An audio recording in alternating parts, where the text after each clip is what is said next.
Menikmati sukacita di dalam Tuhan. Jemaat sekalian, mari kita tundukkan kepala kita masuk di dalam doa.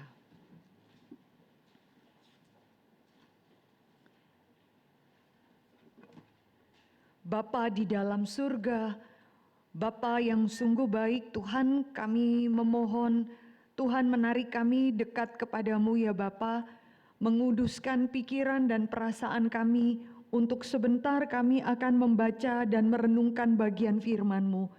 Oh Tuhan, Engkau tahu betapa terbatasnya kami.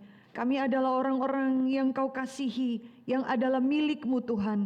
Tapi kami adalah orang-orang yang paling mudah menganggap remeh, sepele, semua anugerah kebaikan dan kesetiaan yang Tuhan berikan menopang hidup kami hari lepas hari. Karena itu kasihani kami Tuhan, Tuhan menolong setiap kami, menarik kami dekat-dekat kepadamu Tuhan.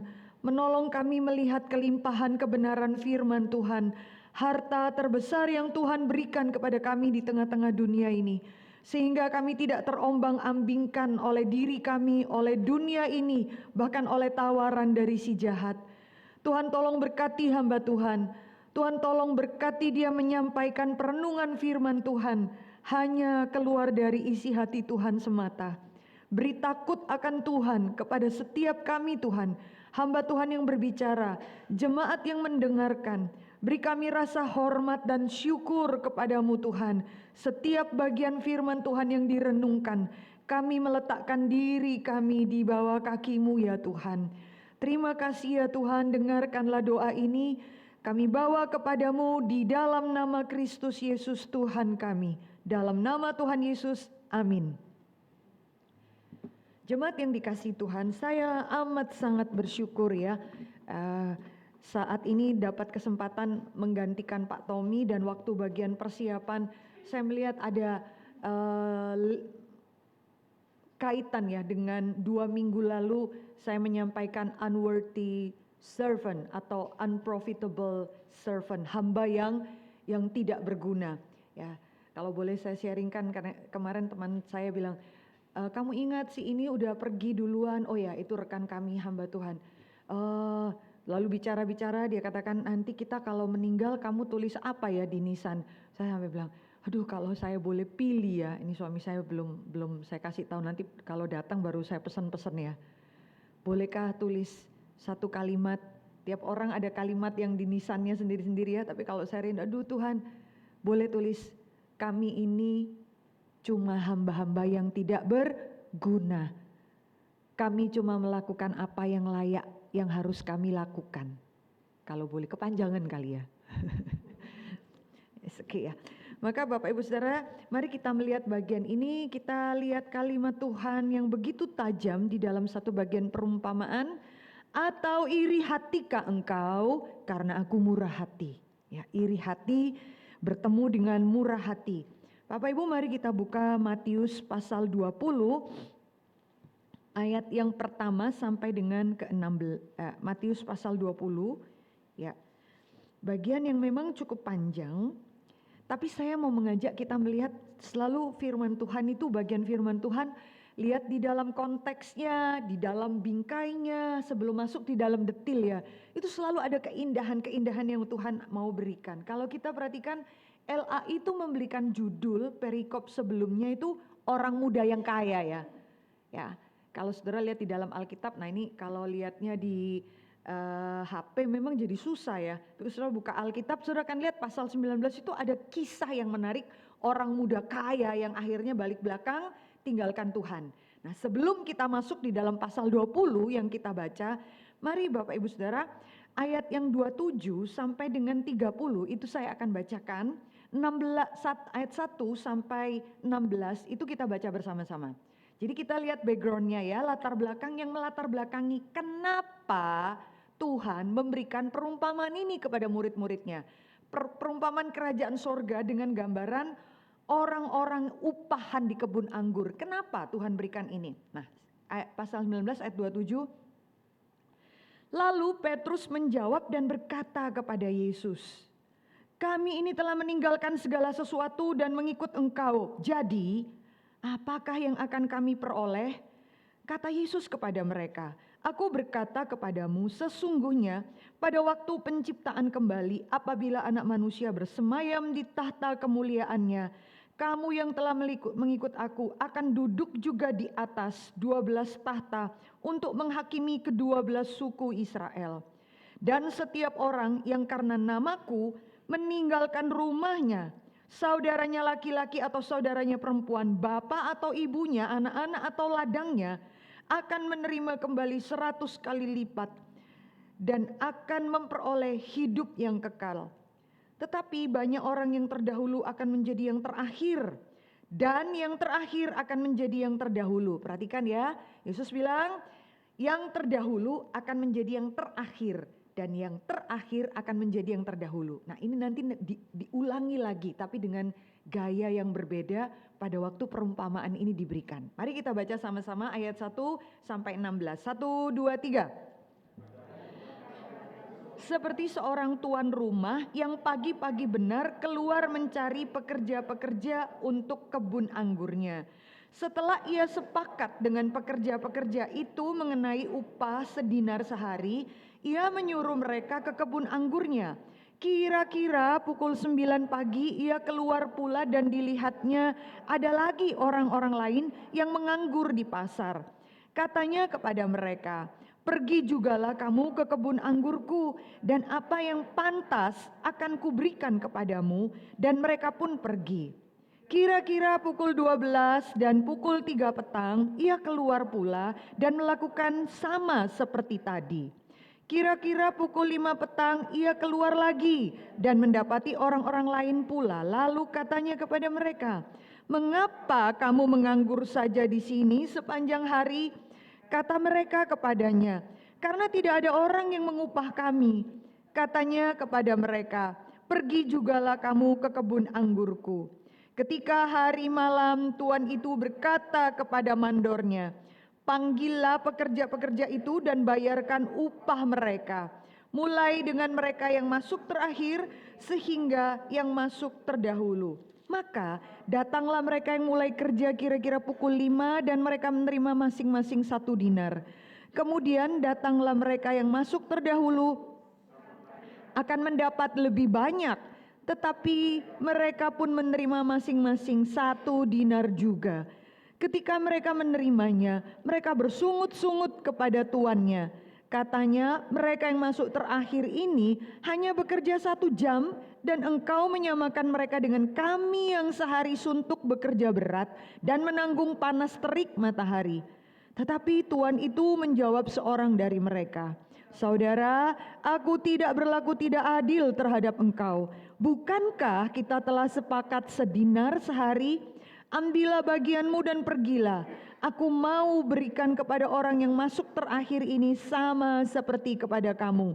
Tidakkah aku bebas mempergunakan milikku menurut kehendak hatiku? Atau iri hatikah engkau karena aku murah hati?' Demikianlah orang yang terakhir akan menjadi yang terdahulu, dan yang terdahulu akan menjadi yang terakhir." Menarik ya, sebelum perumpamaan ini diberikan, siapa yang terdahulu dia akan jadi terakhir. Tapi perumpamaan ini diberikan, Yesus katakan siapa yang terakhir akan menjadi yang terdahulu. Dibalik ya, penekanannya dibalik. Saudara akan lihat bagian ini. Maka Bapak Ibu Saudara yang dikasihi Tuhan, bagian ini tuh Yesus berbicara secara pribadi kepada murid-muridnya untuk memberikan gambaran ya. Kerajaan sorga itu seperti apa sih? Hal kerajaan sorga seperti apa? Bapak Ibu, kalau kita lihat di dalam bagian ini sama sekali tidak berbicara mengenai fokusnya kepada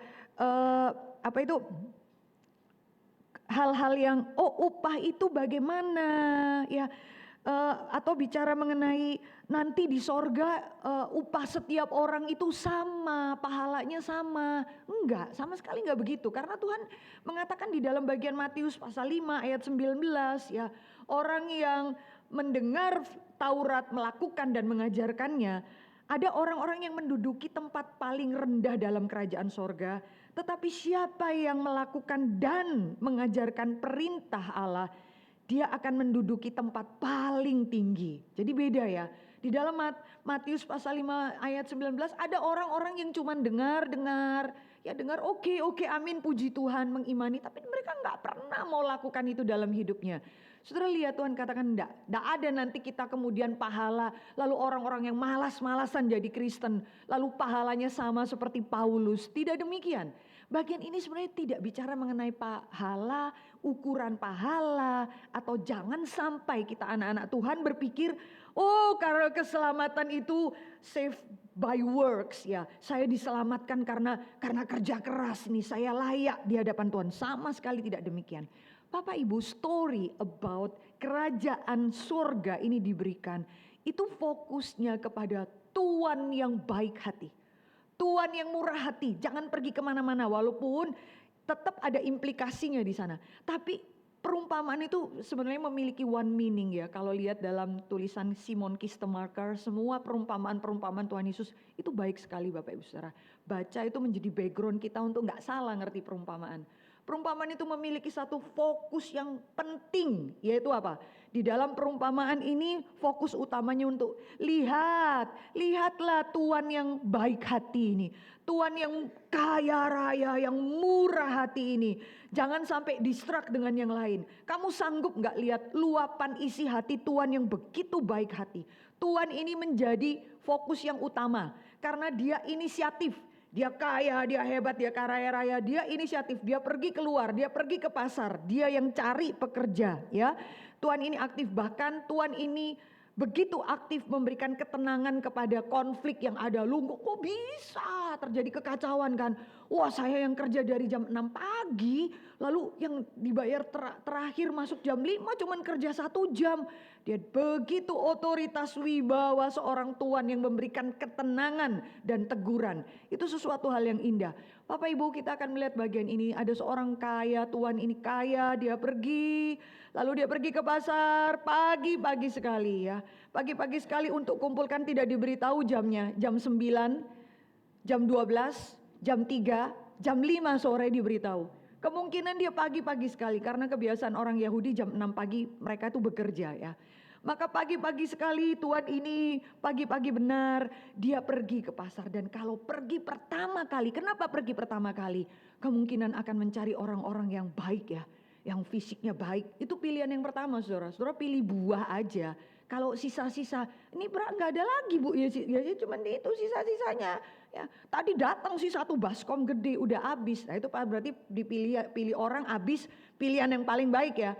Nih Tuhan ini memilih kelompok pekerja pertama adalah orang-orang yang kemungkinan besar secara fisik, secara kesehatan semua adalah orang-orang yang baik ya, orang-orang yang ikut standar untuk dicari. Ini layak jadi pekerja di rumah saya.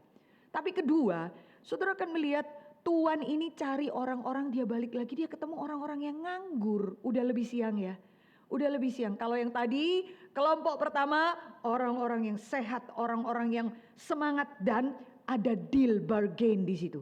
Kamu ikut saya ya, jelas diberitahu. Kamu ikut saya bayar kamu 1 dinar sehari. Lalu tuannya itu pergi lagi. Lalu jam 9 dia keluar, dia lihat, dia panggil orang-orang. Ikut saya ya, menarik. Kelompok di kedua itu yang jam 9, jam 12, jam 3 petang sore ya, jam 5 itu termasuk kelompok yang kedua. Itu tidak diberitahu. Kamu ikut saya ya, upah kamu 1 dinar. Enggak ada. Tuannya bilang apa? Kamu ikut saya ya, upah kamu saya akan beri sepantasnya. Beda ya. Yang pertama diberitahu 1 dinar. Yang kedua sepantasnya. Lalu dari 2 kelompok itu ada kelompok yang ketiga. Kelompok apa? Yang tuannya cari itu jam 5 sore. Itu can you imagine this? Ya ini tipe orang-orang apa ya? Yang jam 5 sore itu di pasar lagi gak ngapa-ngapain. Nah Bapak Ibu konsep kita sekarang dengan budaya di dalam Jewish culture berbeda ya. Di sana itu orang bekerja tunggu-tunggu, ada orang-orang yang kaya yang panggil mereka diupah kerja 1 hari. Ya, dan biasanya tuan-tuan itu akan pilih yang badannya sehat-sehat, yang paling baik. Bisa bayangin gak? Lalu tersisa jam 5 sore, kelompok yang ketiga. Kira-kira orangnya seperti apa? Waduh ini totally para pengangguran ini. Bahkan waktu tuannya itu ketemu mereka, kalimat yang keluar dari tuannya kepada orang yang jam 5 sore adalah, kenapa kamu menganggur sepanjang hari? Gitu kan? Kenapa kamu menganggur di sini? Dan mereka dengan jawabnya adalah, Tuhan, karena memang gak ada orang yang mau mengupah kami, maafkan. Mungkin ya udah loyo-loyo, ya umur mungkin ya maafkan ya, udah mendekati maghrib gitu ya kira-kira, lalu ya udah ini aduh kerja apa kamu? Lalu dia cuman katakan, pergi ke kebun anggurku. Tapi tidak diberitahu nanti dia dapat bayaran berapa. Pertama dikasih 1 dinar, kelompok kedua sepantasnya yang aku berikan kepadamu. Kelompok ketiga, pergilah ke tempatku. Kira-kira ya kelompok yang ketiga ini akan pergi dengan apa? Hah? Tinggal 1 jam. Aduh, mereka akan pergi dengan sukacita sekali ya. Mereka akan menghargai, masih ada waktu 1 jam. Lalu mereka akan pergi di tempat tuannya. Bapak Ibu menarik ya. Catatan Simon Kistemaker itu mengatakan kalau berhenti di dalam perumpamaan ini, ingat Mazmur 34 ayat 9 itu ya. Kecaplah dan lihatlah betapa baiknya Tuhan itu. Kecaplah, berhenti dari semua kesibukanmu, bisa tenang tidakkah dirimu, kecaplah ya. Dan lihatlah betapa baiknya Tuhan itu. Tuhan itu sama sekali tidak membutuhkan kelompok yang ketiga. Tuannya rugi ambil kelompok yang ketiga itu. Tapi tuannya punya hati bukan masalah kebun anggurku ya. Karena ternyata Bapak Ibu Saudara, ada anggur-anggur itu yang harus dipetik tidak boleh lewat 1-2 hari. Karena kalau lewat 1-2 hari bisa terlalu manis pada waktu dibuat jadi anggur, rasanya tidak nyamannya, harus tepat. Tuannya bukan masalah, aduh saya kekurangan nih, saya butuh, tidak. Yang dia pikirkan bukan masalah kebun anggurnya. Yang dia pikirkan adalah siapa? Pekerja-pekerjanya ini. Sehingga 1 jam saja dari jam 5 ya, jam 6 selesai. Jam 6 petang itu mereka selesai. 1 jam saja dia masih mau kasih 1 dinar. Jadi gak ada untungnya di saya, rugi gua bawa kamu untuk jadi pekerja saya. Jadi saudara akan melihat kelimpahan ya. Baik hatinya Tuhan, oh kecaplah dan lihatnya lah betapa baiknya Tuhan itu. John Calvin di dalam bagian ini, tafsiran ini memberikan 1 note tambahan ya. Selain kita melihat limpah murah hati Allah itu yang meluap-luap begitu limpah, begitu besar, yang kita kadang-kadang mikir susah ya. Catatan Injil yang lain, bahkan dia menerbitkan matahari dan menurunkan hujan kepada orang-orang yang jahat ya. Kita bilang kok bisa sih, kenapa orang jahat, kenapa orang bikin mereka kering kerontang supaya cepat mati, kira-kira gitu. Itu maunya kita. Tapi pada orang jahat pun hati Tuhan, kenapa? Karena pada dasarnya dia adalah baik ya. Allah itu adalah baik. John Calvin katakan 1 kalimat, ingat baik-baik bahwa perumpamaan ini tidak berbicara mengenai pahala kita di sorga. Tujuan perumpamaan ini diberikan supaya yang terdahulu tidak menjadi sombong dan menghina yang terakhir, yang tampak lebih lemah dan kurang berjasa. Karena Allah di dalam kemurahan dan kedaulatannya dapat membuat orang yang terakhir menjadi sama dengan bahkan lebih besar dari yang terdahulu. Bapak Ibu menarik ya. Bagian ini diberikan bukan untuk membuat yang terdahulu itu menjadi sombong, menghina yang terakhir, lebih lemah dan kurang berjasa, kurang kerja keras dibandingkan saya. Kamu harus ingat kemurahan Allah dan kedaulatannya. Bahkan membuat orang yang terakhir bisa sama seperti kamu, bahkan melampaui kamu. Bapak Ibu sering dikasih Tuhan, dari bagian ini kita akan melihat satu hal ya. Di dalam hati Allah, panggilan Allah, Tuhan itu hatinya penuh limpah, menuntut apa? Tidak pernah ada orang yang diharapkan boleh menganggur. Saudara, ini prinsip mengenali kerajaan sorga ya. Inisiatif Allah, tidak ada yang boleh menganggur. Bapak Ibu, saudara bisa tampak sesibuk apapun di planet bumi ini.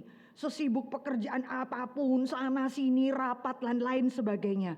Prinsip Alkitab katakan sebelum Anda dan saya dipanggil terlibat masuk di dalam kebun anggur milik Tuhan kita, Anda dan saya di hadapan Tuhan tetap dilihat sebagai pengangguran.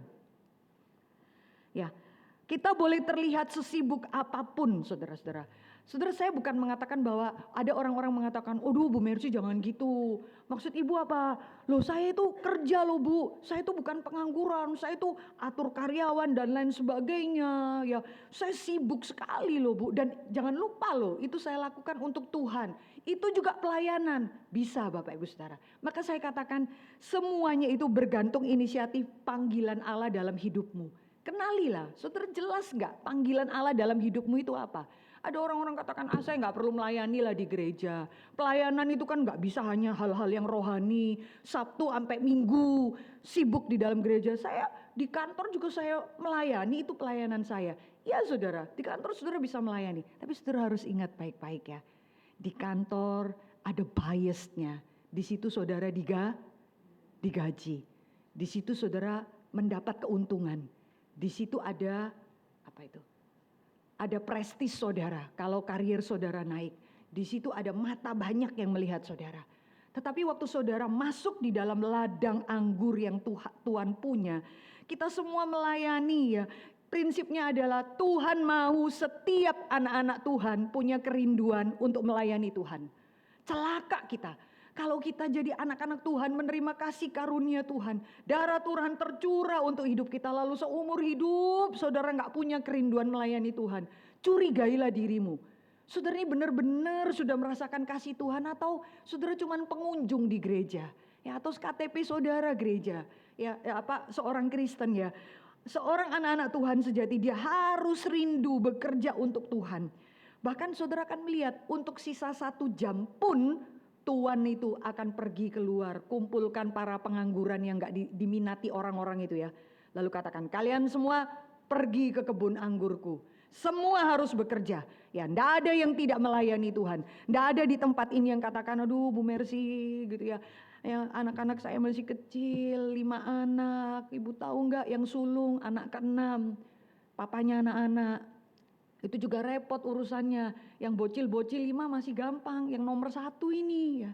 Lalu setelah anak-anak besar, aduh Bu Mercy susah ya gitu ya. Kenapa? Karena setelah anak-anak besar, anak ke-6 sakit-sakitan gitu kira-kira ya.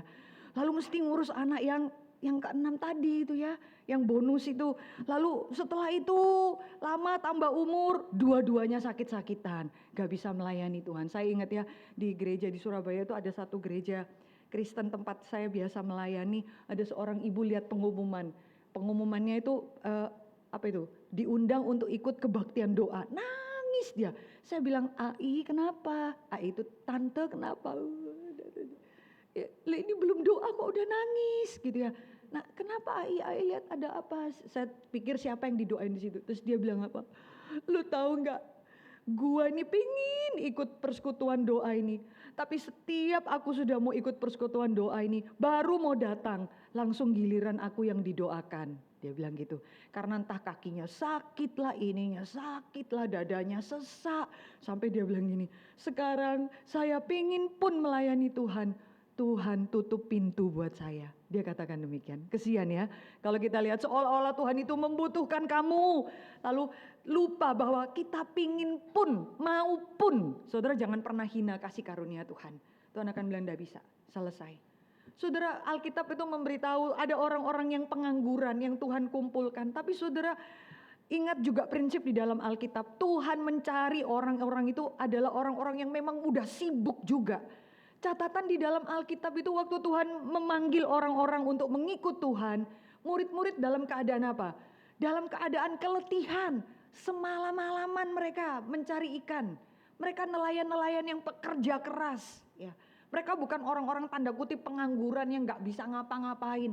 Orang-orang yang lalu cari, orang-orang yang memang seumur hidup mereka adalah nelayan. Waktu Yesus datang menemui mereka, Yesus katakan, "Ikutlah aku." Mereka semua tinggalkan jalannya, lalu mereka mengikut Yesus.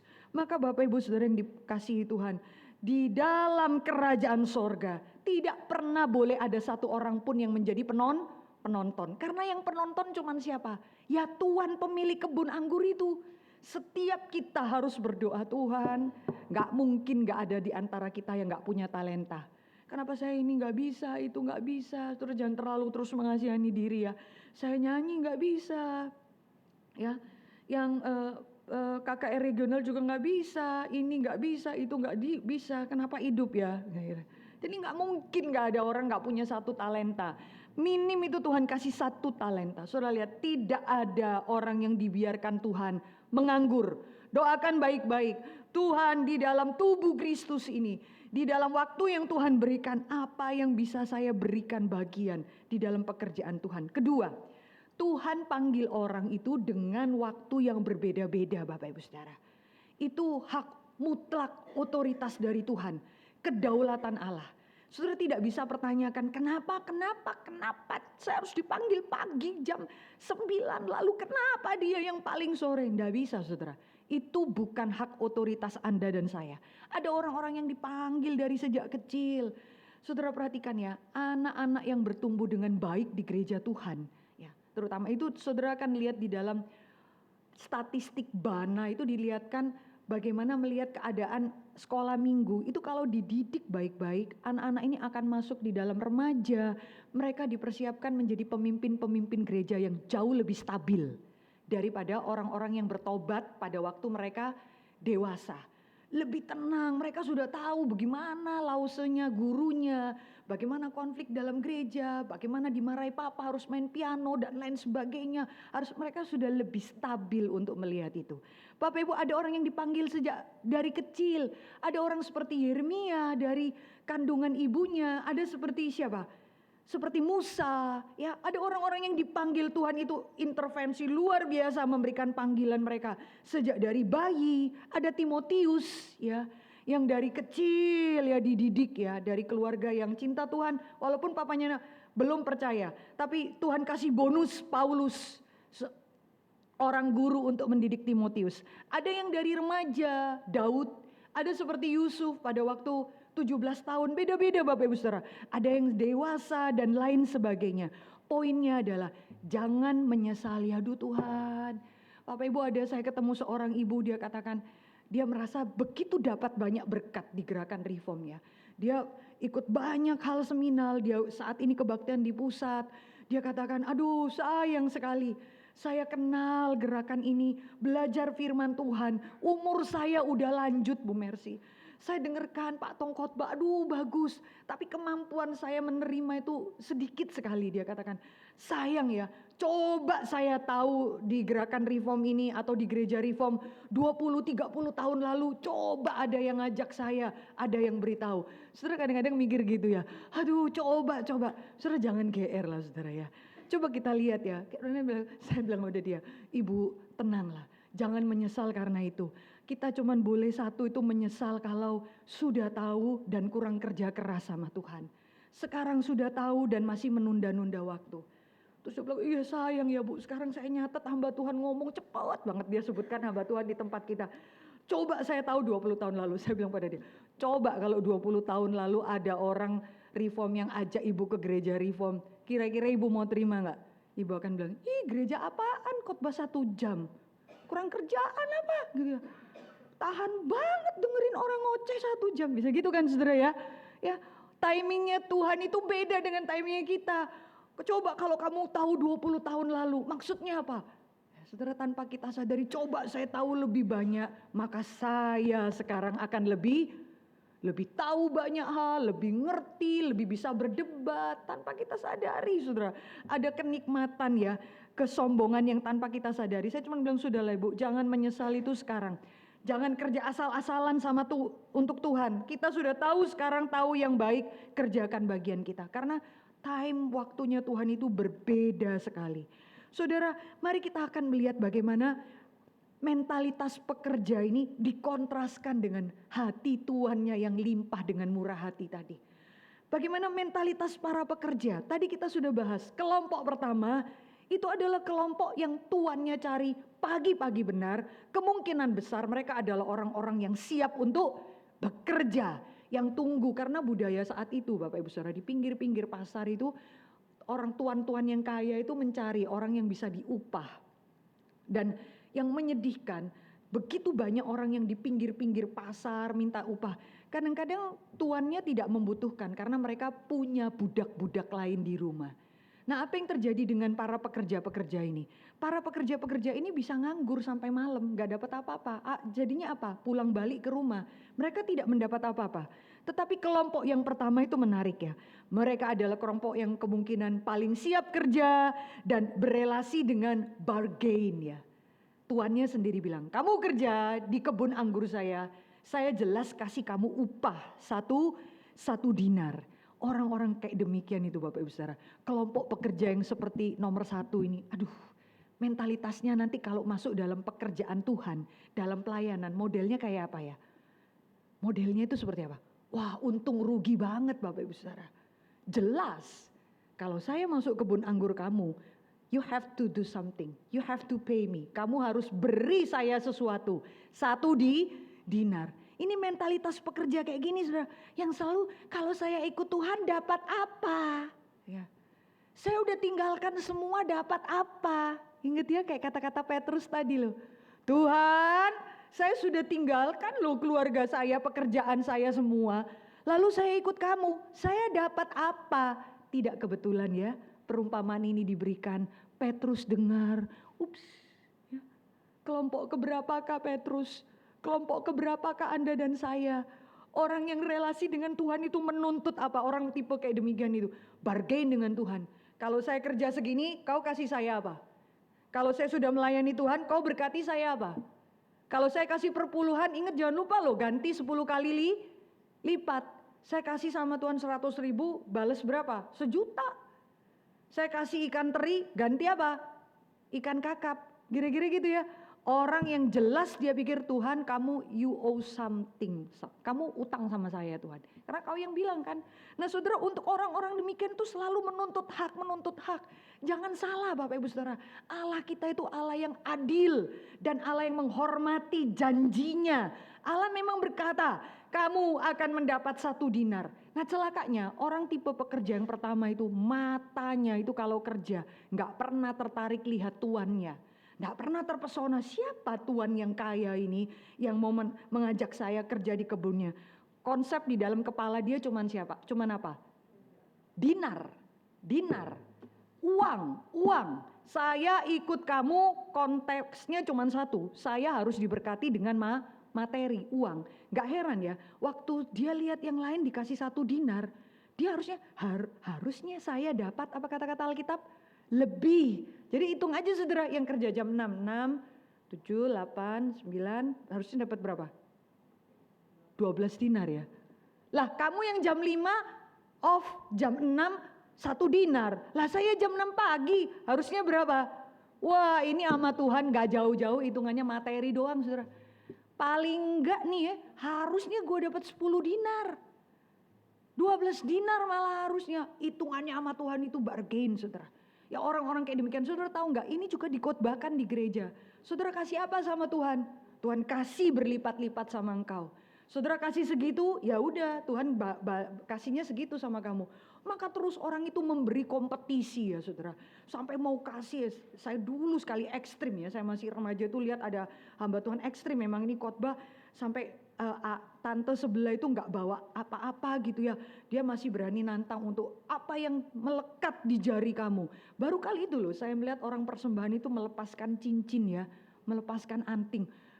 Saya masih ya SMA ya, saya bilang ini gereja rampok beneran ini ya. Jadi orangnya itu kasih tuh sambil nangis loh saudara. Nah ada pujian yang ngiringi ya. Saya pikir dia nangis ini nangis cinta Tuhan apa nangis punya cincin kawin atau apa kasih semuanya. Karena yang diberitahu tadi saudara. Ya kalau saudara persembahan kasih sama Tuhan sakit. Tahu nggak persembahan imam-imam sampai ingat loh saudara sampai sekarang. Persembahan itu korban sakit. Pertanyaan saya, lah kalau si A ini tante ini sampai nangis-nangis kasih cincinnya kasih semua. Lah kamu khotbah di depan nangisnya seberapa banyak? Tuhan bilang apa sama imam-imam? Kalau jemaat itu memberikan kambing domba begitu sungguh-sungguh, kamu imam-imam harusnya beri lebih daripada mereka. Lah kalau ini sampai nangis-nangis kamu harusnya apa? Sampai gulung-gulung. Rumahmu semua, mobilmu kasihkan. Kalau dia berani kasih cincin, ya kira-kira demikian ya saudara. Tapi that's it, orang-orang demikian itu selalu pikir apa? Oke, saya ikut Tuhan, Tuhan kasih apa sama saya? Dan Alkitab kasih tahu Bapak Ibu Saudara bahwa Tuhan itu menghormati janjinya. Kita ikut Tuhan itu begitu banyak yang diberkati Tuhan secara materi. Tapi Tuhan mau bilang sama Petrus, kamu tuh hitung-hitungan sama saya. Saya beritahu ya, saya ganti 100 kali lipat kamu sudah tinggalkan semua buat saya. 100 kali lipat dan hidup yang kekal. Lah itu gak nyambung di otaknya Petrus. 100 kali lipat, keren banget nih. Mikirnya cuman materi. Dan jangan salah Bapak Ibu Saudara, coba kita buka di dalam Mazmur 17 ya. Mazmur 17 ayat 14. Bolehkah satu orang baca untuk kita, Pak David? Baca untuk kita.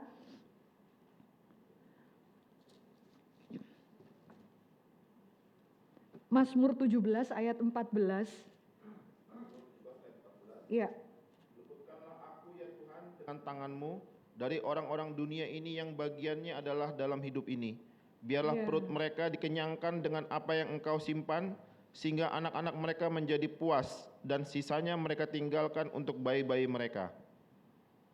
Tetapi aku dalam kebenaran akan kupandang wajah-Mu, dan pada waktu bangun aku akan menjadi puas dengan rupa-Mu. Bagus sekali ya.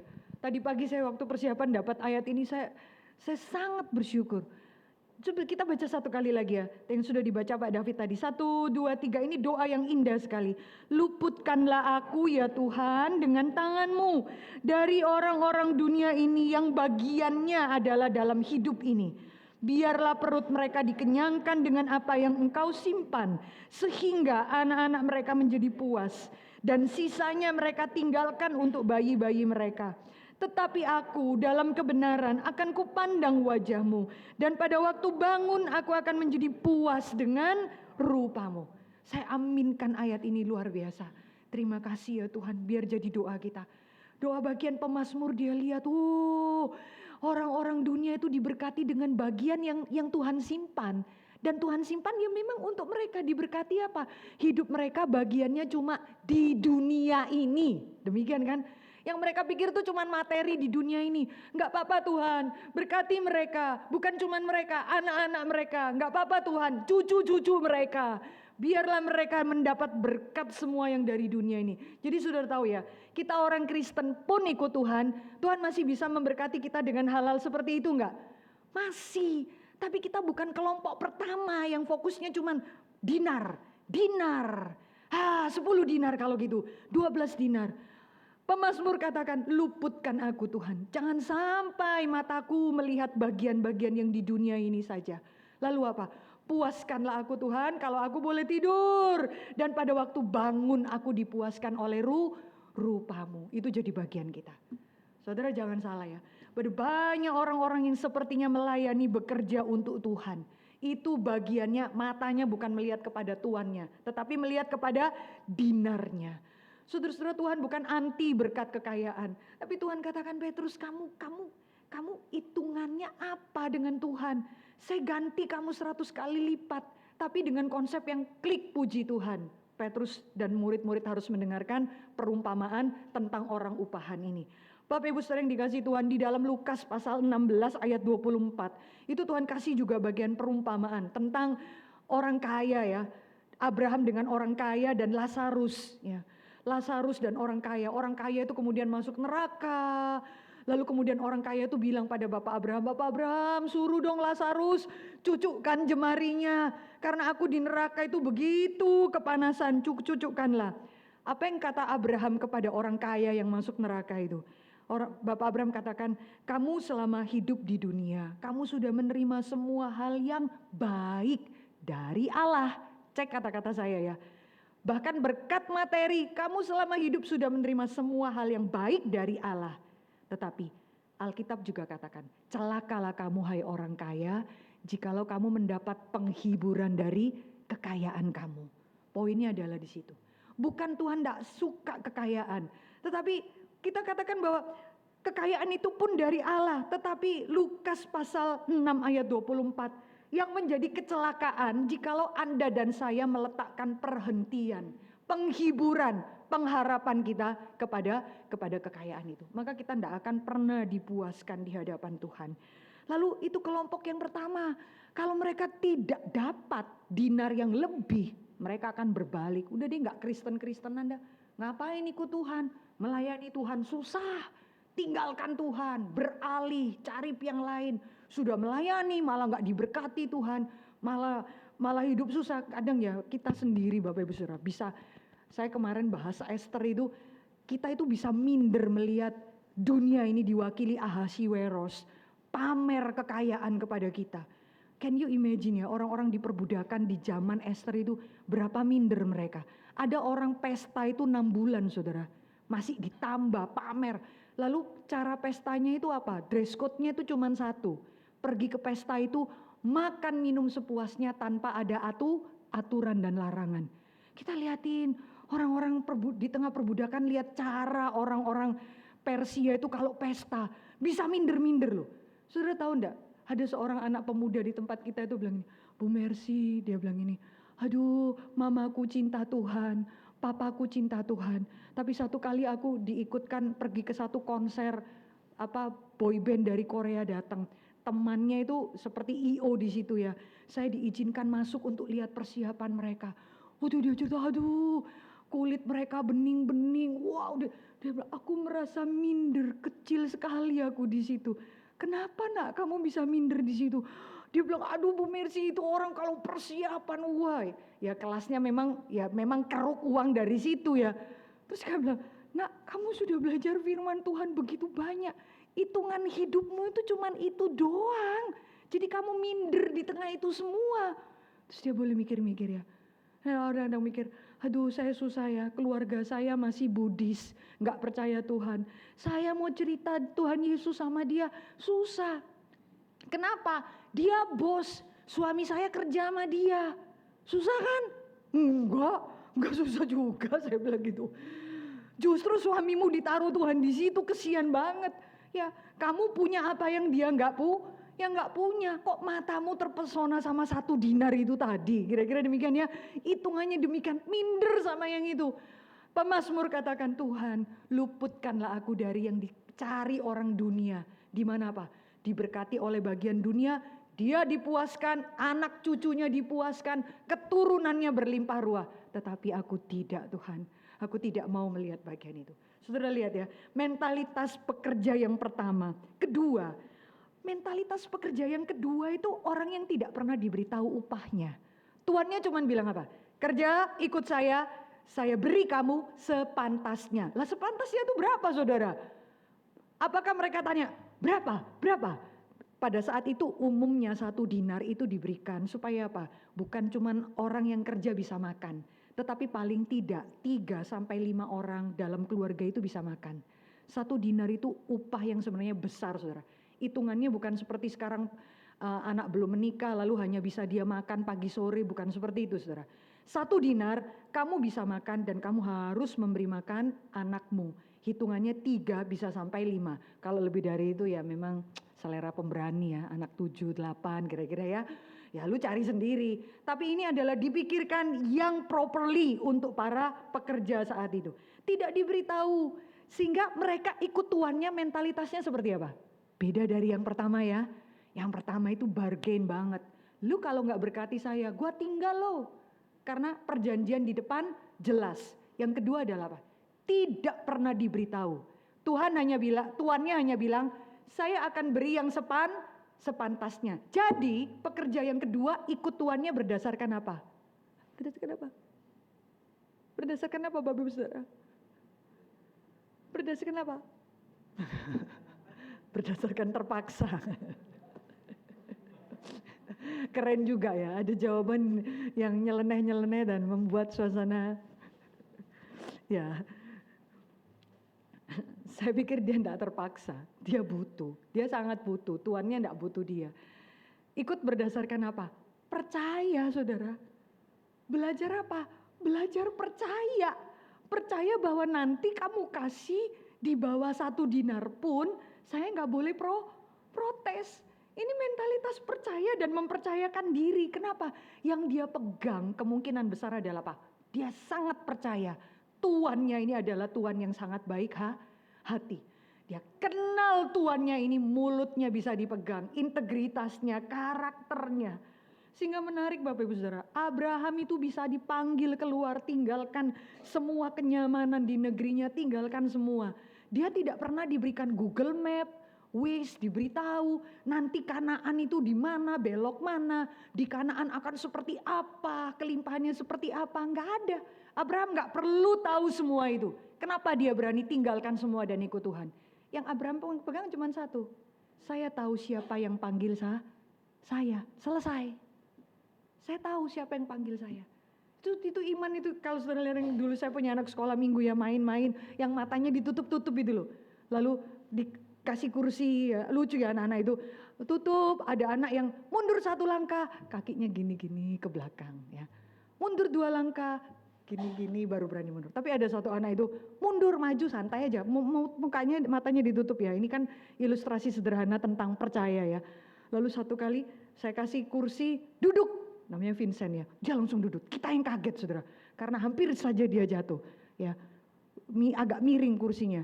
Terus selesai itu matanya dibuka, saya tanya, Cen, kok Cen bisa begitu OBTK saudara? Kenapa nak? Yang lainnya duduk, itu kakinya di belakang diginiin saudara. Jadi kursinya bunyi, krrr, oh ada kursi, dia duduk. Tapi ini enggak duduk. Tahu enggak jawaban anak ini? Dia lihat saya, terus dia bilang apa? Loh, Lause Mercy kan sudah ngajar aku dari aku bayi. Iya, jadi kenapa nak kamu kok bisa begitu taat? Ya aku percaya Lause Mercy baik. Oh, so sweet. Keren ya, sampai termehek-mehek saya dengarnya. Apa nak, kecil-kecil udah bisa ngerayu gitu. Kan Lause Mercy baik. Jadi dia bilang, kamu kan guruku dari aku bayi. Jadi intinya kalau bahasa kita, saya percaya kamu gak akan mencelakakan saya. Jadi mau suruh duduk, mau suruh geser, mau suruh apa, ya saya lakukan saja. Ya itu orang-orang yang berdasarkan percaya ya. Berdasarkan demikian maka dia percaya, dia pegang karakter tuannya. Yang ketiga adalah kelompok tipe orang yang tadi sudah kita bahas ya. Orang-orang yang dari pagi sampai sore orang lihat gak kepingin pilih mereka. Jadi kemungkinan orang-orang buangan yang pengangguran yang tuannya tanya, sampai sore kenapa kalian masih menganggur? Dan mereka dengan tulus menjawab ya, dengan jujur. Karena tidak ada orang yang mau mengupah kami. Tuannya bilang apa? Pergilah juga ke kebunku. Nah yang ketiga ini diberitahu enggak? Yang kedua tadi diberitahu, saya akan beri kamu upah sepantasnya. Menurut otoritas saya loh ya, sepantasnya. Yang ketiga enggak diberitahu apa-apa. Pokoknya apa? Pergi ke kebunku, dan mereka taat, mereka pergi. Karena yang mereka harapkan itu adalah apa? Belas kasihan. Yang mereka pikir masih ada 1 jam, sisa 1 jam, saya boleh kerja. Dan Alkitab tidak pernah catat mereka kerja bermalas-malasan atau suka-suka mereka. Tidak. Mentalitas orang yang kerja, apa? Waktuku tinggal 1 jam, mati-matian kerja keras. Kan ada orang kalau bilang sama Pak Tong sudah tua lah, umur pada waktu Pak Tong 80 ya. Sudahlah Pak Tong, kasih yang sama muda-muda. Kan Pak Tong katakan apa? Justru karena saya tahu saya sudah makin tua. Saya tahu waktu saya tidak lama. Beliau kan selalu seperti itu ya. Selalu pamit sama kita, tapi orang yang pamit sama kita umurnya panjang di hadapan Tuhan, gitu ya kira-kira ya. Saya waktu saya nggak baik, dia katakan apa sama kita? Coba kalian pikir hamba-hamba Tuhan, kalau kalian lagi ujian, lalu gurumu bilang sama kalian, waktumu tinggal 5 menit, yang kamu lakukan apa? Masih ingat nggak zaman kita dulu sekolah? Wah kalap ya. Loh, tadi gimana? Nggak ada itu yang waktumu tinggal 5 menit. Lalu Ika, 5 menit? Toilet dulu gitu ke toilet. Nggak ada suruh yang kepingin ke toilet pun tahan. Kenapa? 5 menit cepet-cepet dia. Makin apa? Makin eager, makin kerja keras, makin lihat, makin teliti. Jangan sampai ada yang salah. Kenapa? Makin tahu waktunya mau habis.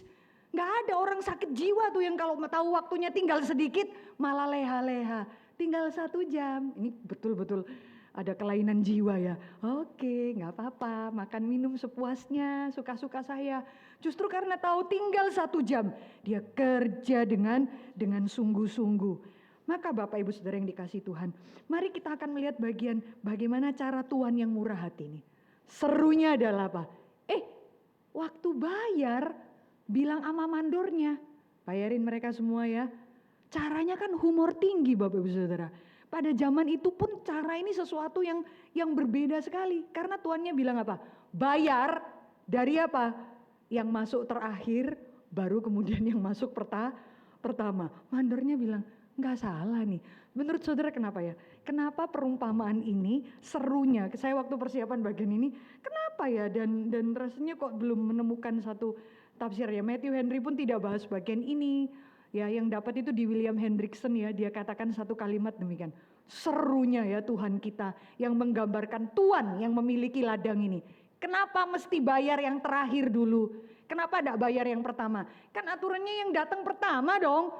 Yang datang pertama lalu berapa udah kerja keras paling sehari ya sudah supaya kamu cepat pulang lah. Kenapa dibalik yang 1 jam lebih dulu? Yang 1 jam akhir. Kenapa Bapak Ibu Saudara? Boleh ada masukan nggak? Supaya nggak terlalu ngantuk lah ya. Ada nggak? Ada yang masukan nggak? Pak Walter? Ada masukan nggak? Justru supaya perumpamaan ini berhasil. Tepat mengenai sasaran. Khusus bagi murid-muridnya. Yang tadi baru lihat orang kaya balik belakang tinggalkan Tuhan. Lalu si juru bicara bilang, aku dapat apa? Kira-kira demikian ya. Lalu Tuhan bilang, saya ganti kamu 100 kali lipat. Ya, lalu kenapa harus seperti demikian? Bapak Ibu, kalau yang dibayar yang pertama, yang dapat 1 dinar pergi, kan nggak ada konflik, nggak kacau kan? Ya udah abis dapat pergi loh. Dia nggak pernah tahu bahwa yang cuman kerja 1 jam juga dibayar sama 1 dinar. Kan ini lebih tenang ya. Kenapa sih kok kurang kerjaan? Sengaja sepertinya bikin konflik supaya timbullah segala yang tidak penting. Justru disinilah Tuhan yang baik hati itu memurnikan seluruh motivasi siapa yang bekerja di ladangnya. Seperti Tuhan kita akan memurnikan setiap kita yang bekerja di ladangnya. Kenapa? Memang dibikin konflik saudara. Supaya apa? Supaya, can you imagine that antri pun yang 1 jam baru kerja udah dapat uang duluan. Gua antri paling belakang, apalagi kalau antri ke dokter kandungan saudara. Kayak saya lagi. Saya datang, nomor ibu berapa? Nomor 7. Dokter saya, sudah tahu dokter saya itu saya bisa antri bisa 5 jam, saudara. Sampai miring-miring, tidur dibangunin suami. Ibu nomor berapa? Nomor 7 sus. Oh, sabar bu. Ini dari belakang, ini nomor B30. Jadi selesaikan B dulu 30, baru masuk C nomor ibu. Hah? Jadi 37? Iya. Saya kalau pergi ke dokter sampai tidur-tidur gitu ya. Jadi siapa yang di depan, datang duluan antri. Itu semua yang pertama kerja dari jam 6 pagi barisnya paling belakang. Supaya apa? Supaya mereka melihat bahwa yang datang cuma 1 jam dapat 1 dinar. Supaya semua natur kedagingan dalam hati manusia keluar semua. Apa? Kok bisa sama saya? Serunya ya, Tuhan itu bijaksana tingginya, lalu mereka lihat satu-satu, lalu mereka memberanikan diri komplain sama tuannya ya. Lalu mereka komplain sama tuannya, kamu tidak adil, tuduhan mereka sama tuannya, kamu tidak adil. Ya kayak anak kecil aja saudara ya, anak kecil, mama tidak adil, koko dapat, abang dapat, sebenarnya kecil ya rebutan. Sebenarnya masalah ketidakadilan itu semua dari anak kecil pun berebut masalah ketidakadilan. Saudara perhatikan ya, jawab tuannya itu begitu tenang. Saudaraku, aku tidak berbuat tidak adil kepada kamu. Bukankah kita sudah sepakat 1 dinar sehari?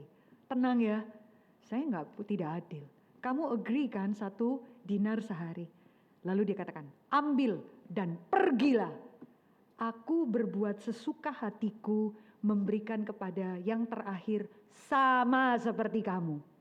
Kalimat selanjutnya, tidak bolehkah aku menggunakan milikku? Waduh itu kayak berondong udah.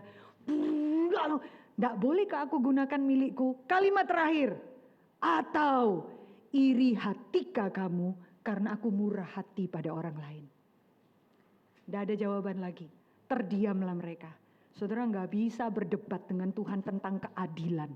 Karena kalau Tuhan adil, kamu dan saya dibuang Tuhan semua ke neraka. Itu baru namanya adil. Maka perumpamaan ini bukan perumpamaan tentang keadilan. Perumpamaan ini bicara tentang murah hati si Tuhan. Kita orang berdosa nggak bisa lihat murah hati Tuhan. Hitungan kita itu timbangan adil tidak adil. Donatnya dibagi dua, nanti beda sedikit pun dicuil ya. Bagian sebelah sini, ini sudah timbang pun berat. Tapi di sini misisnya lebih banyak. Ya. Itu keadilan manusia, timbangannya seperti demikian. Maka kenapa bagian ini diberikan supaya apa? Menyingkapkan jiwa di dalam diri pekerja, termasuk Anda dan saya. Pertama apa? Kesombongan. Saudara, orang-orang yang sombong tidak kebetulan ya. Karena apa? Petrus kan tadi baru melihat orang kaya loh, gak bisa masuk sorga. Tuhan cuma minta tinggalkan hartamu. Dia gak mau kasih. Petrus bilang apa sama Tuhan? Tuhan, kami sudah tinggalkan semua loh untuk Engkau. Petrus tuh mau bilang apa sama Tuhan? I'm better than him. Gua tuh lebih baik dari dia loh Tuhan. Dia lo gak mau tinggalkan hartanya. Kami semua tinggalkan. Terus kita dapat apa? Kira-kira gitu ya. Orang-orang yang seperti demikian. Rasa lebih baik dibandingkan orang lain. Sehingga perumpamaan ini begitu krusial diberikan Tuhan. Untuk apa? Untuk murid-murid yang selalu merasa diri, oh saya lebih baik, lebih berjasa daripada dia. Dia gak mau tinggalkan hartanya. Saya tinggalkan hartanya Tuhan. Saya boleh dapat apa di hadapan Tuhan? Saudara-saudara, menarik sekali ya, kalau di pemuda itu bahas 7 deadly sin ya. Di PA Wanita next kita udah bahas di awal tahun akan bahas ini. Saudara-saudara yang menarik ya, jangan pernah remehkan dosa tentang kesombongan, iri hati, ketamakan. Itu 3 pertama itu menempati peringkat pertama dari 7 deadly sin, 7 dosa maut. Sombong, iri hati, envy lebih tepat kepada iri hati yang menuju ke buruk ya. Lalu ketiga adalah apa? Ketamakan. Itu 3 hal yang menempati pertama. Saudara lihat ya, C.S. Lewis seorang yang cinta Tuhan, dia katakan, dosa yang paling menggerogoti gereja justru dimulai dari kesombongan. Saudara, ada orang yang datang sama pendeta Ivan ya. Lalu dia bilang, Pak Ivan ya, saya takut sekali kalau suami saya itu akhirnya nanti jatuh dalam dosa perselingkuhan. Dia buat dosa itu, saya doa tiap hari. Saya nggak mau suami saya kemudian jatuh jadi korupsi. Itu kesedihan saya sebagai istri. Pak Ivan bilang apa pada dia? Bu, yang menakutkan itu bukan dosa itu Bu. Yang menakutkan itu adalah kesombongan. Itu yang C.S. Lewis bilang. Saudara, gereja ini tidak digerogoti dengan hal-hal perselingkuhan, pembunuhan. Itu termasuk sesuatu yang jarang sekali. Sehingga saya punya satu buku itu menarik ya. Respectable sin. Dosa-dosa yang bagi Anda dan saya itu respectable. Mana ada sih orang yang gak sombong. Sepele lah. Sepele. Sombong itu saudara akan melihat akar kejahatan itu luar biasa. Gereja itu digerogoti ketika orang-orang yang melayani itu punya mentalitas seperti pekerja yang pertama. Loh, saya ini yang duluan masuk.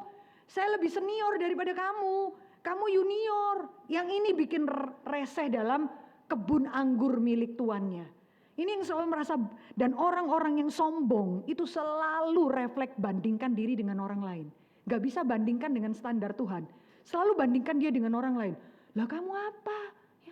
Kamu baru masuk dari gereja, saya ini sudah di reform ini dari 20 tahun loh. Ya dari saya, wah beda, selalu bandingkan. Pelayanan bandingkan dengan orang lain, identitasnya bergantung pada orang lain. Saudara, puji Tuhan kalau di dalam pelayanan ini saudara akan melihat Tuhan bangkitkan banyak orang yang menyanyi di depan. Waktu menyanyi lebih bagus dari saudara dan saya, ya, kalau saya sudah pasti ya, daripada saudara.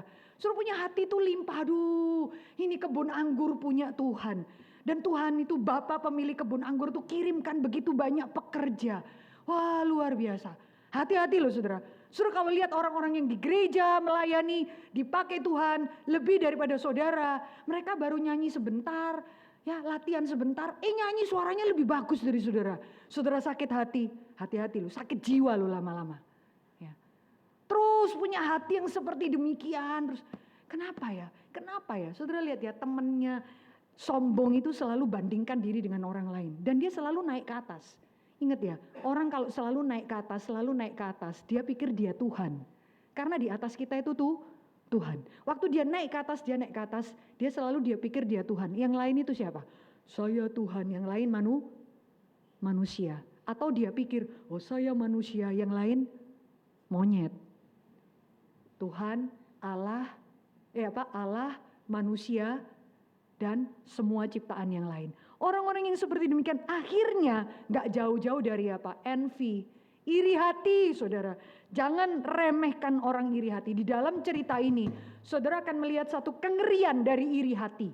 Ya, C.S. Lewis tidak kebetulan katakan yang paling menggerogoti di dalam gereja itu bukan hal-hal pencurian uang dan lain sebagainya atau KDRT, itu jarang sekali Bapak Ibu Saudara. Yang gerogoti di dalam tubuh Kristus, di dalam pelayanan itu kesombongan, iri hati. Orang kalau sudah bandingkan diri dengan orang lain, tidak bandingkan dengan standar Tuhan, pasti envy saudara. Pasti iri hati saudara. Dan iri hati di dalam cerita bagian ini menakutkannya adalah apa? Saudara tahu tidak, jangan banyak-banyak berdoa ya. Supaya saudara itu punya sukacita melihat orang lain itu dipuji lebih daripada saudara dan saya. Saudara banyak-banyaklah berdoa dalam dirimu. Kalau saudara melihat bahkan orang-orang yang saudara pikir, anak ini sebenarnya baru kemarin sore ya. Gak ngerti apa-apa ya. Tapi Tuhan pakai dia lebih besar daripada Anda dan saya. Itu apa ya, perlu kita doakan ya di hadapan Tuhan ya. Ya karena kita tuh selalu mikir, loh saya udah latihan di tempat ini, ya saya sudah latihan pengkhotbah lebih banyak, lalu itu baru masuk latihan 1 cuma 2 kali, kok dia bisa boleh khotbah kok saya, waduh hitung-hitungannya itu benar-benar berdasarkan jasa, mentalitas seperti ini menakutkan sekali Bapak Ibu Saudara. Saya kasih tahu ya saudara, coba discern baik-baik, orang envy itu bukan kepingin punya orang lain Bapak Ibu Saudara, enggak. Envy itu menjadi jahat, ya. Iri hati itu menjadi jahat, bukan karena dia itu minta lebih ya. Memang ada kemungkinan mereka mintanya jadi 10 dinar, 12 dinar ya kan. Tapi orang envy itu jahatnya adalah apa? Ini ada menarik ya, kutipan menarik. Envy does not demand more for itself, but wishes that others should have less. Orang iri hati itu bukan berharap, kok saya gak dikasih Tuhan lebih ya. Bukan. Dia berharap orang lain itu dikurangi. Kira-kira demikian Bapak Besar. Ini ada cerita Jewish culture ya, orang Yahudi itu lucu. Malaikat bilang kepada 2 orang pengusaha, punya toko berhadap-hadapan. Malaikat bilang pada pengusaha yang satu, ini cerita-cerita kuno ya Bapak Ibu Saudara. Di dalam catatan orang-orang Yahudi, malaikat bilang pada pengusaha yang satu, ini saingan terus. Mereka selalu berkata, saya laku 20 kuintal. Yang sana teriak, saya laku 25. Selalu berdasar jasa usaha. Satu kali malaikat bilang pada yang satu pengusaha, kamu akan diberkati. Ya, tetapi syaratnya cuma satu. Pada waktu kamu diberkati pada waktu kamu diberkati 1 kali lipat, yang temanmu di depan akan diberkati 2 kali lipat. Kira-kira gitu. Jadi kalau kamu diberkati kekayaan, kamu dapat 100 juta, yang sana 200 juta. Kamu mau gak ikut aturan ini? Sana 1M, di sana 2M. Susah ya. Saudara tahu gak apa yang dilakukan oleh pengusaha ketika malaikat bilang ini? Dia pikir-pikir, kalau aku diberkati dengan kesuksesan, sekali sukses, sono 2 kali. Kekayaan 1 kali, sana 2 kali. Ketenaran, kekuasaan, sana 2 kali lipat. Wah, dapat 1 istri, sono 2. Enggak ya, enggak boleh ya. Nah, sana dapat 2. Saudara tahu apa yang dia minta? Tahu enggak cerita menakutkan ini? Dia bilang apa? Saya minta 1 hal malaikat, cungkillah 1 mata saya. Tahu nggak orang kalau sudah envy, saudara? Iri hati itu membusukkan tulang. Kata Amsal, bertobatlah. Iri hati membusukkan tulang. Dia berani berkata, bikin saya buta 1 kali. Supaya apa? Yang sono kan akhirnya dicungkil 2. Betapa jahatnya hati kita, saudara. Kita menjadi orang-orang yang senang melihat orang susah, dan susah melihat orang senang, sakit jiwa nih lama-lama. Susah lihat orang senang lihat orang susah, hal-hal demikian. Maka saudara akan melihat ya, kalau sudah sombong, selalu bandingkan pelayanan dengan orang lain, lalu envy, akhirnya apa yang akan dibahas Pak Budiman ya? Ketamakan. Ketamakan, gak bisa rasa sukacita saudara. Lagu pujian yang tadi menikmati sukacita di dalam Tuhan gak bisa dinikmati. Tamak ya. Kenapa bukankah saya seharusnya mendapat lebih? Gak bisa bersyukur saudara. Mau dikasih Tuhan berapapun. Kenapa yang itu mobilnya lebih baru dari saya? Kenapa rumahnya lebih bagus? Kenapa ini? Kenapa itu? Selalu gak bisa bersyukur. Bapak Ibu, intinya ya, kalau saudara dan saya berani berdebat tentang keadilan Allah, Tuhan akan tegur kita. Kalau saya adil, mati kamu. Semua orang adil. Kedua, mau tahu keadilan saya? Satu kali Abu Nawas bertemu dengan 3 orang anak yang berebut roti. Rebutan roti. Terus Abu Nawas datang dan tenangkan. Sini, jangan berebut roti. Saya tanya pada kamu, saya akan bagi roti dan kamu tidak boleh berebut lagi. Ya, kami menuntut keadilan.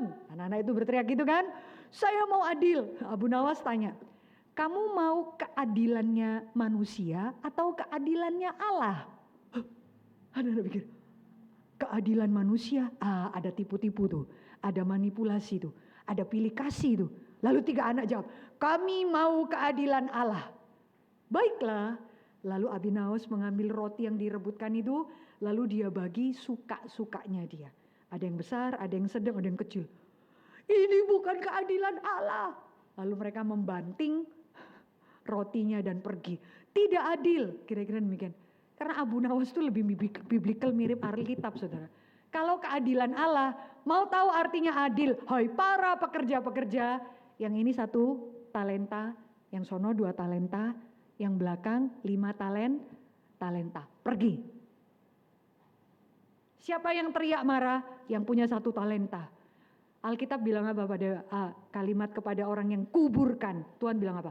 Hai hamba yang malas, jahat, dan tidak berguna. Enyahlah engkau. Kalimat itu diberikan demikian. Saudara mau tahu keadilan Allah? Berbeda sekali.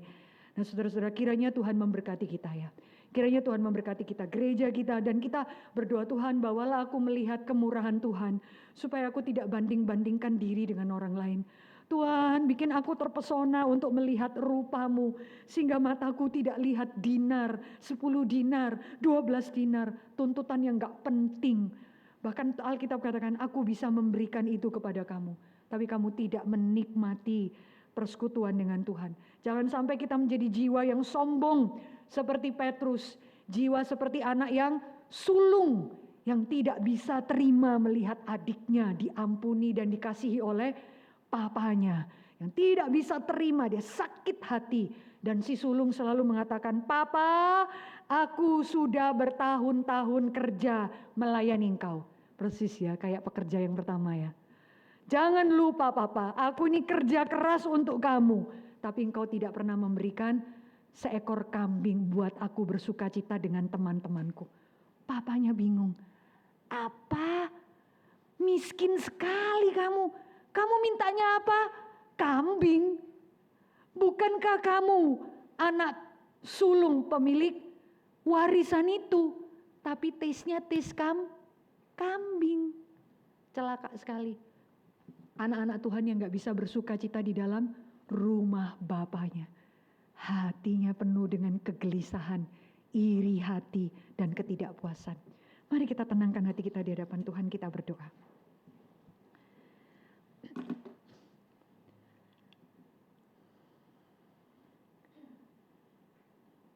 Bapak Ibu, mari kita sama-sama sehati menundukkan kepala kita di hadapan Tuhan kita yang sejati. Kita berdoa, kita minta supaya Tuhan berikan ketulusan. Janganlah pernah kita bandingkan pelayanan kita dengan orang lain. Janganlah kita menghitung ukuran pelayanan dengan jasa, dengan kerja keras, pengorbanan. Sehingga mata kita buta melihat kemurahan hati Bapa di surga. Mari kita tundukkan kepala dan kita masuk dalam doa. Bapa di dalam surga, terima kasih sekali lagi kebenaran firman Tuhan boleh mengingatkan kami. Oh Tuhan, setiap kami tidak ada satupun yang bisa imun dari semua kegagalan, keberdosaan, dan kesia-siaan yang firman Tuhan bukakan. Kasihani kami Tuhan sebagai para pelayan, sebagai hamba-hamba-Mu dalam perjalanan kami mengikut Engkau Tuhan. Supaya kami hanya melihat Engkau dan itu mempesona hidup kami, memuaskan keletihan dan dahaga jiwa kami Tuhan. Kami tidak melihat ke kiri dan ke kanan dan menghitung menurut takaran manusia yang sia-sia. Bahkan izinkan kami Tuhan bersuka cita ketika Tuhan begitu murah hati. Bahkan kepada orang-orang yang kami pikir tidak pantas, tidak layak Tuhan. Karena kami juga cuma hamba-hamba yang tidak berguna di hadapan-Mu. Bawa kami melihat isi hati Bapa dengan benar Tuhan. Sehingga pelayanan kami betul-betul memperkenan hati Bapa. Tuhan tolong berkati seluruh jemaat-Mu dengan pergumulan yang berbeda-beda. Hamba-Mu mohon Tuhan, beri kami kedewasaan rohani dengan benar Tuhan.